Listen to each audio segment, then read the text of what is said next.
Vou fingir. Vou botar uma máscara de pessoa não tóxica. Aí eu boto lá a máscara da pessoa não tóxica, da pessoa que não é abusiva.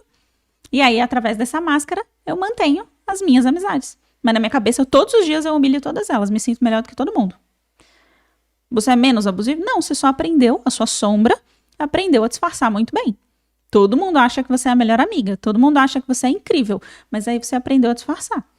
Percebe como a consciência é o que gera o comportamento? Quando você tem uma consciência de invalidar o ser humano, seja por crenças de que os seres humanos são ruins, crenças ruins, limitantes em relação às pessoas humanas. A gente estava lendo na quarta-feira aquele livro do Carl Jung. E aí tem uma parte do último texto que eu achei bem interessante, que o Jung fala assim: ah, mas eu sou só o livro vermelho do Carl Jung, tá? Que a gente está lendo todas as quartas, meio-dia. Que aí o Carl Jung fala assim: ah, mas eu sou só um humano fraco que não faz o melhor, que não tem a capacidade de entregar o seu melhor. E a alma do Carl Jung pergunta para ele, para o eu terreno do Carl Jung. Pergunta para ele: essa é a sua crença sobre o ser humano? É isso que você acredita que é o ser humano? E ela pergunta até com um tom decepcionado.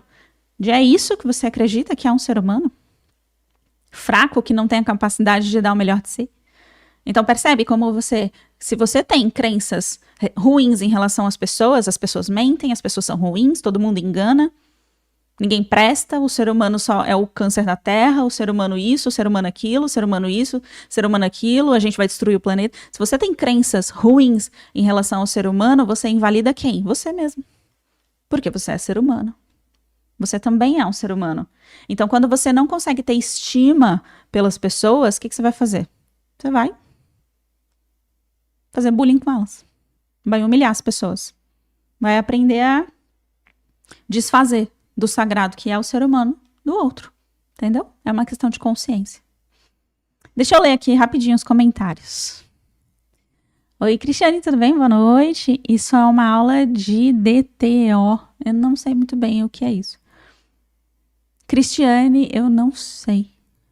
Eu também não sei. Essa aula parece ser todinha pra mim. Estou hoje aprendendo a me valorizar. Exatamente. Culpa. Nem gosto de contar a minha história porque parece mentira ou coisa de filme. Pois é. Vergonha. E quando o bullying vem da própria mãe, desde que quando você tinha 3 anos de idade. Vou falar sobre isso. Mas pais narcisistas. Mas eu vou falar sobre isso, peraí.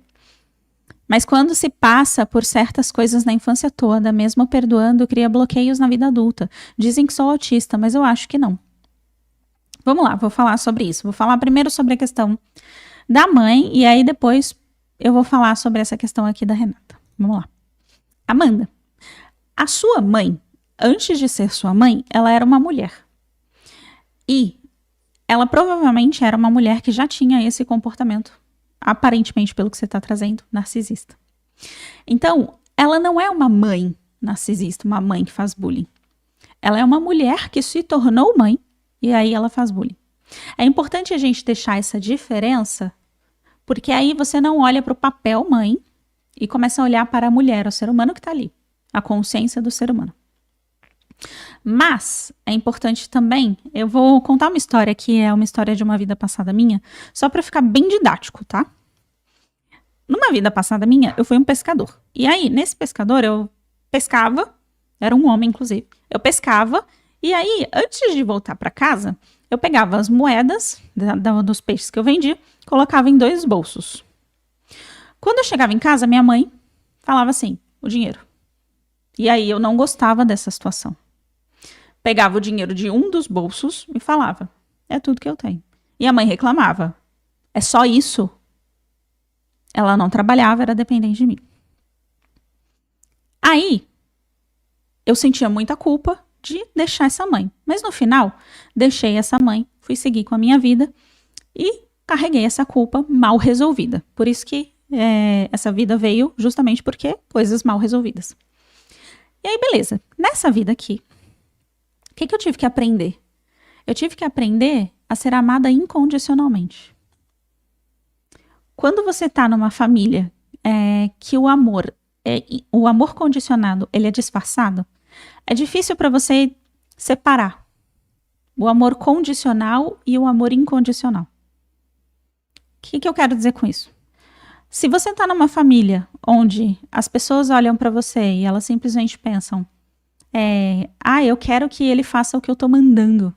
E eu nem gosto tanto, mas eu vou gostar mais se fizer o que eu tô pedindo, o que eu quero que faça.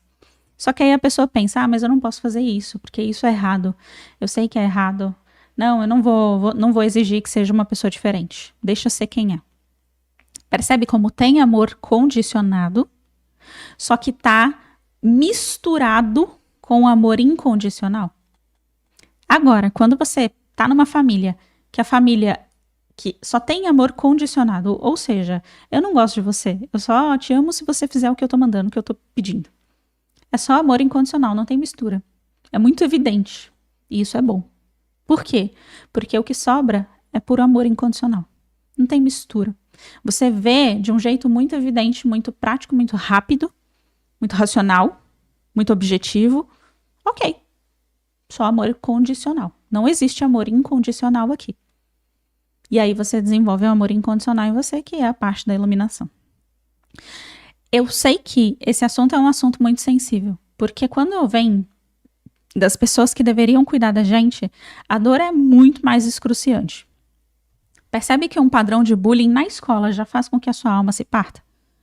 Agora, quando vem da mãe, quando vem do pai, que é a pessoa que socialmente é quase que desenhada para amar você, quase que programada divinamente para amar você, incondicionalmente. Agora, quando vem dessas duas pessoas, a alma se parte em vários pedacinhos. Mas aí eu vou te trazer uma perspectiva. Você tem o direito de lidar com isso. Você tem o direito de lidar com isso. O que eu quero dizer com você tem o direito de lidar com isso? Você tem o direito de olhar para essa história e seguir em frente. Esse é o seu direito. Você não vai voltar no passado e reescrever ele. Porque o passado fez com que você chegasse até aqui. O que você pode fazer? Você pode mudar a sua forma de lidar com o passado. Você pode mudar a sua forma de enxergar aquele passado. E pode mudar a sua forma de perceber aquela história. Se aquela história ela fosse para ser diferente, ela teria sido diferente. O seu eu superior é muito esperto. Sua alma é muito esperta, muito inteligente. Muito, muito, muito, muito. Tanto que eu nem consigo calcular quanto. Nem vislumbre de quão inteligente a nossa alma é, eu tenho. Se a sua alma é tão inteligente assim, eu que tô aqui com o meu pé no chão, você que tá aí com o seu pé no chão, eu terreno, você já sabe que você não quer fazer mal pra você? Imagina a sua alma. Para que ela ia torturar você de graça assim à toa? Se você, que tá aí com o seu pé no chão, o ego, já sabe que não é interessante você se colocar numa posição de tortura desnecessária emocional, para que sua alma ia fazer isso com você? Percebe como o ganho que ela teve é um ganho muito maior do que a dor que você passou? É tipo assim, quando ela coloca na balança e fala, cara, o ganho que eu tenho é aprender o amor incondicional. O que eu vou passar? Dor em uma vida. Tá bom, vai essa mesmo. Às vezes é uma vida de graduação. Vida de graduação é a vida de iluminação. Quando você sai da roda de samsara, que é a roda da encarnação. Tá? Você vai. Ah, tá bom. Finalmente eu vou parar de ter a obrigação, parar de ter a obrigação de nascer de novo, porque eu estou devendo. Posso reencarnar? Posso. Em missão, se eu quiser, se eu tiver afim. Mas não porque eu sou obrigada. Percebe a diferença? A vida de graduação é, a partir de agora eu não sou mais obrigada. Eu venho se eu quiser. E também se eu quiser não vou vir numa família ruim. Porque, né, não faz sentido. Entendeu? Ou às vezes faz sentido também, mesmo numa missão. Tá, vamos lá, que a gente vai falar um pouquinho sobre... aqui. Mas quando se passa por certas coisas na infância toda, mesmo perdoando, cria bloqueios na vida adulta. Dizem que só enfim. Você voltou nessa vida para aprender que tem que ser amado incondicionalmente. A pessoa pode reconhecer onde está o problema e tentar resolver as questões na mesma vida? Sim, pode sim.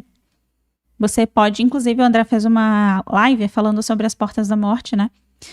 Antigamente, para que você passasse de fase, você precisava literalmente sair do corpo físico. Hoje isso não é mais necessário, devido à crença mesmo, consciência. Era uma crença coletiva que as pessoas tinham dos nossos ancestrais, e que para se iluminar, para se conectar com a fonte criadora, para se conectar com Deus, para se reunificar com Deus, tinha que morrer.